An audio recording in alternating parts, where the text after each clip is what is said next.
Signal integrity plays an increasingly critical role in chiplet design. Chiplet design engineers have complex new considerations compared to PCB concepts. Maintaining the quality and the reliability of the electrical signals as they travel through the interconnects is proving to be much more challenging in the chiplet and advanced packaging than monolithic SoCs and PCBs. Signal integrity is fundamentally required for all chips and systems, but it becomes more difficult with chiplet due to the deflection, loss, crosstalk, process variation, and various types of noise and physical effect. So electrical design signals need to arrive at their destination at the right time, waveform shape, and with consistent voltage levels. This is hard enough to monolithic and takes on a whole new dimension in advanced packages. While signal integrity analysis has been around for decades, it can become unwieldy very quickly with the chiplet due to a substantial increase in the number of the die-to-die connections. Other factors to consider include impedance matching and signal attenuation and time constraint to ensure the reliable communication between chips. And these issues become more difficult to manage as data rates rise.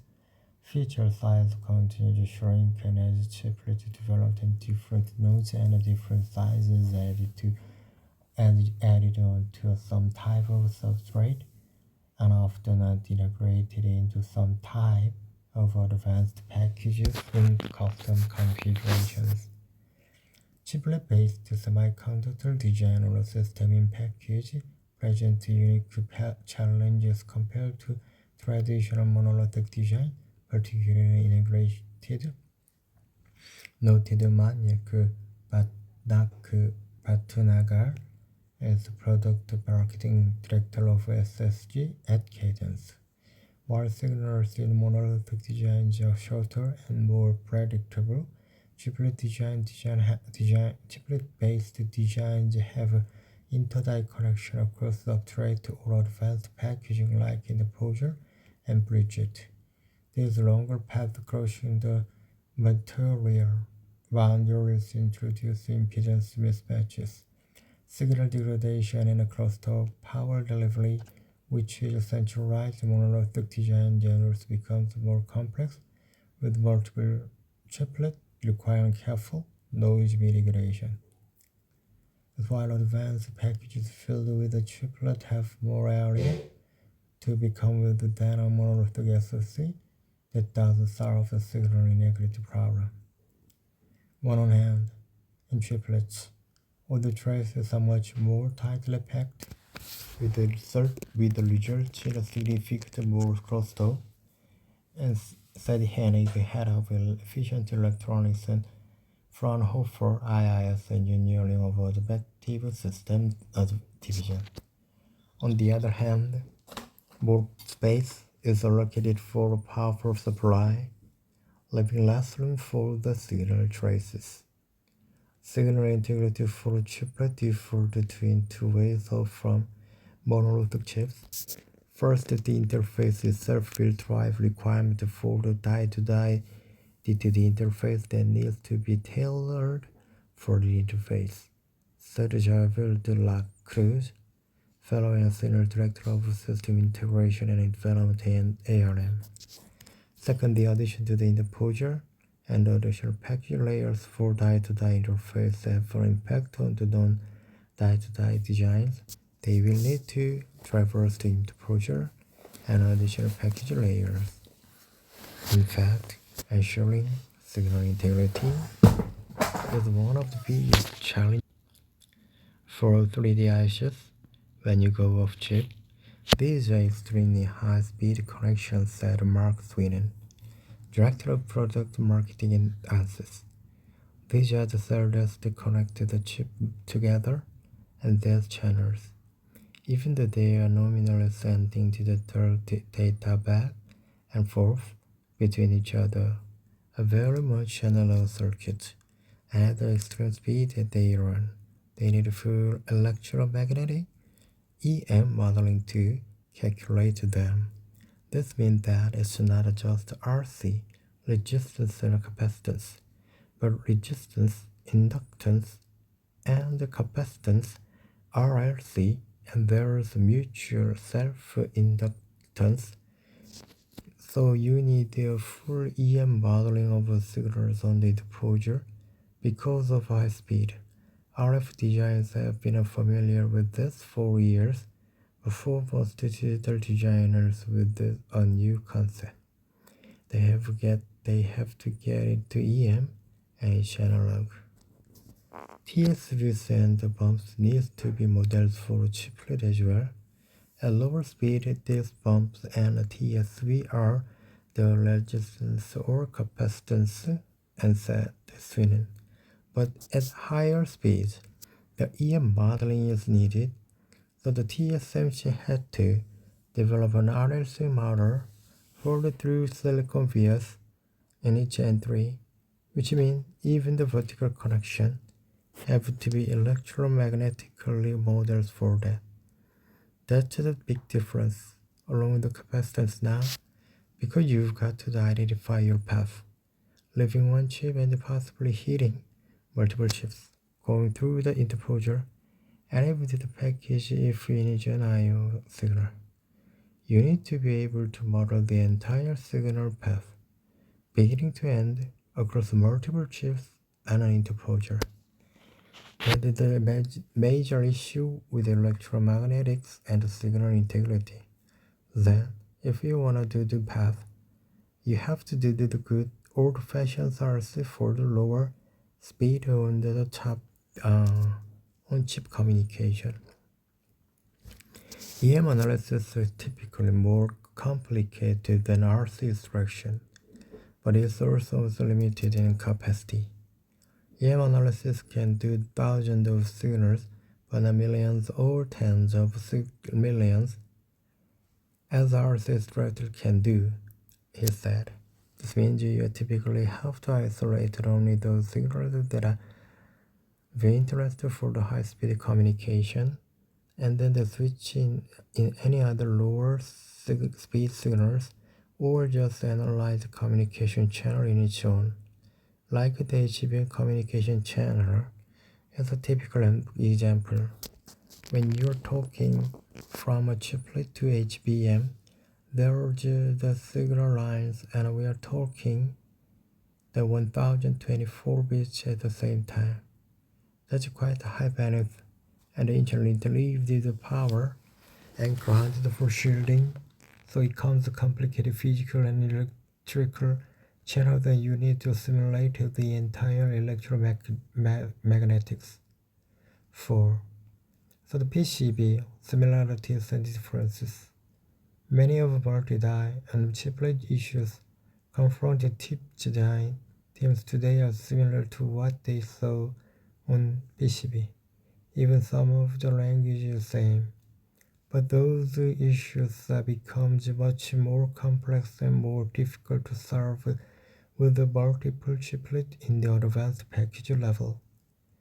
PCB designs have had to integrate the memory and the CPU and all kinds of individual components together. And the tools used for PCB design enable you to analyze at the speeds at which they are required, said Kate Rainier, Technical Product Management Director, synopsis.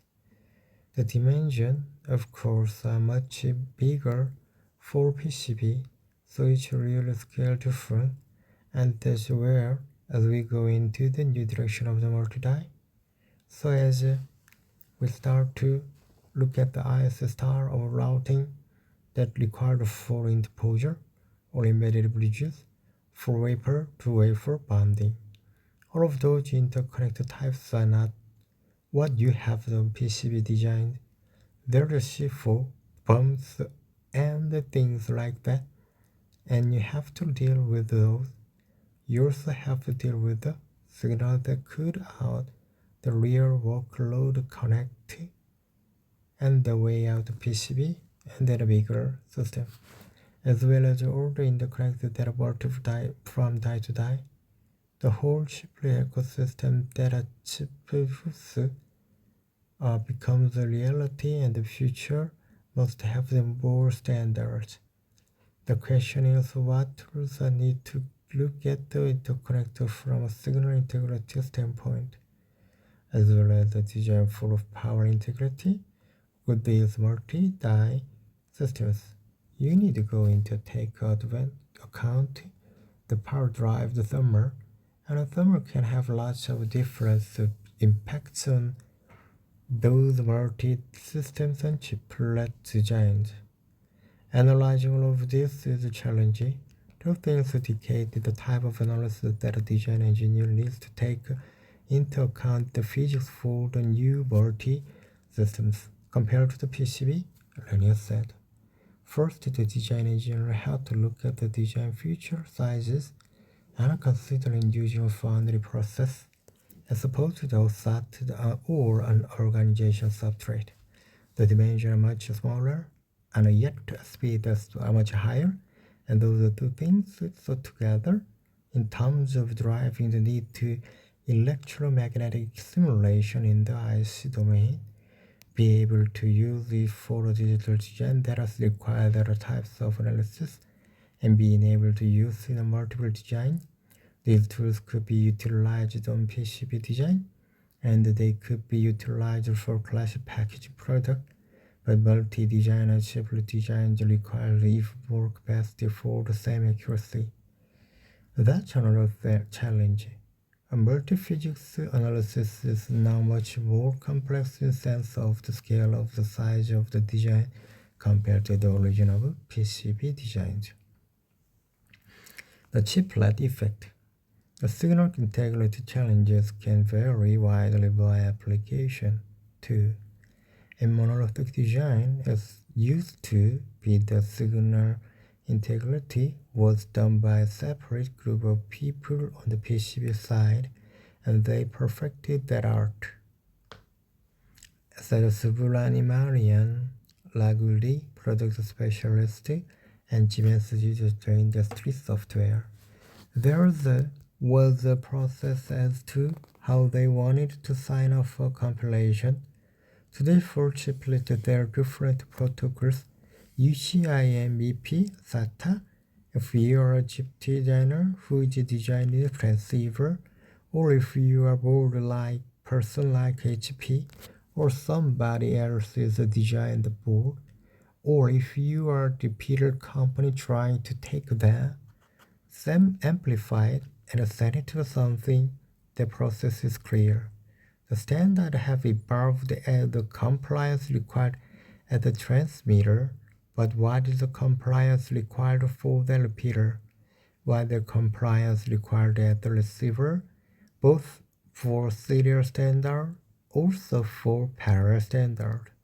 Serial is point-to-point, the parallel is basically the DDR application there, but the energy per bit was all pretty high in the PCB, so they could tolerate the bigger surface area and so on and so forth.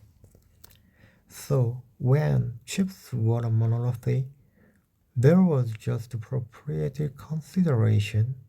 There was no standardizations, and Ragli said the moment chiplet came out, they need to the static time analysis, which is a clock-to-clock task that makes sure all that bits alive on time before it can latch on go and do that. There is a setup time, there is a hold time. This used to be called static time analysis, but the moment that they introduced chiplet, that changed it. So the chiplet guides all the procedure may be different from the guys who integrated them. So Intel and AMD already have shown that Intel has taken FPGA designs and they can mix and match stuff. They can go with the processor on the technology node. They can go with the chiplet on older technology node. This is beneficial because now they can focus on what they are really good at. The key to solving these challenges is breaking the problem into different levels.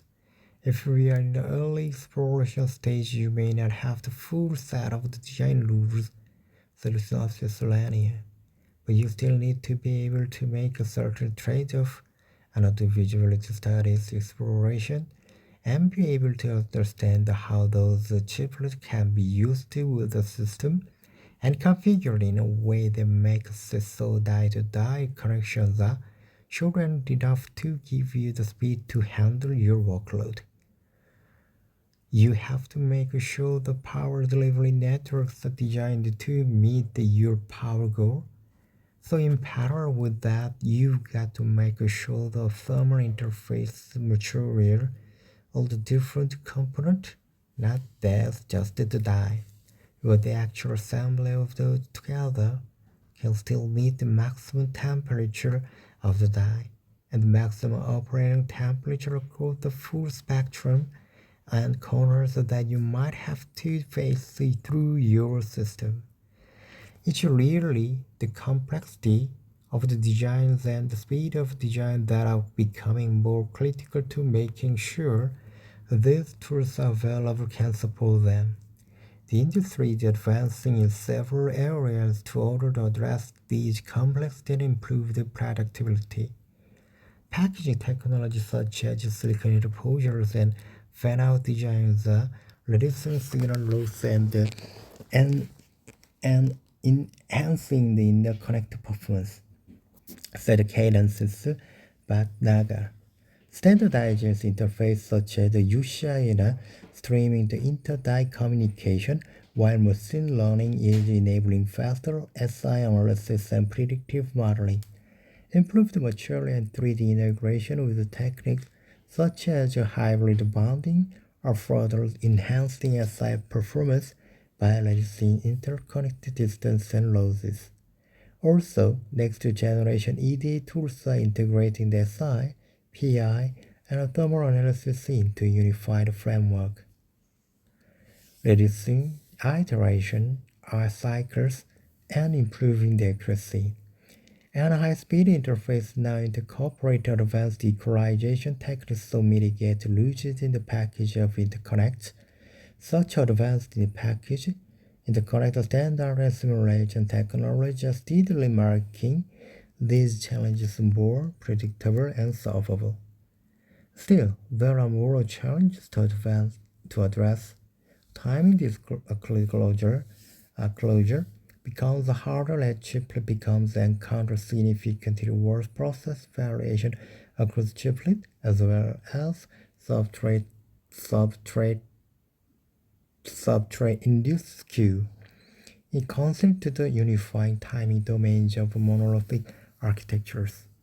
But Nagar said both approaches, however, also share common SI challenges such as the need for robust simulation tools, mature effect analysis, and reliable testing under process, temperature and voltage variations. Tighter integration of SI and PI is essential in both cases to manage those impacts on signal performance. The writing is already on the wall for some of EGG's methodologies. So far, signal traces are often routed based on rules, said Fraunhofer-Heinig. This creates much more confidence, but it uses many sources. This will no longer work, and in the future, a continuous, unified planning of power and signal trace will be required through all design steps. This includes everything from system partitions to layout, which will need to be supported by far from more simulations. Conclusion: Tools and methodologies used for system-level signal integrity analysis in PCB design are now being applied to chiplet design. The EDA industry have been doing signal integrity analysis more than 40 years, but these techniques now must be applied at chiplet level. Some of the tools and techniques used for signal integrity analysis include the eye diagram to visualize signal quality, electromagnetic simulation, static timing analysis for digital signals, and full-wave 3D EM modeling for high-speed interconnects here. High-speed interconnects. Here, signal integrity validation for chiplet involves analyzing the behavior of the signal traveling between the transceiver and receivers through the interconnect channels, so ensuring the compliance with the emerging chiplet interface standards. As the companies interface interested in developing a commercial chiplet market continue to progress, these issues will be worked out in stages. The starting point likely will leverage the existing store, and while incrementally adding the features and capabilities to address signals, power, and thermal integrity in chiplets.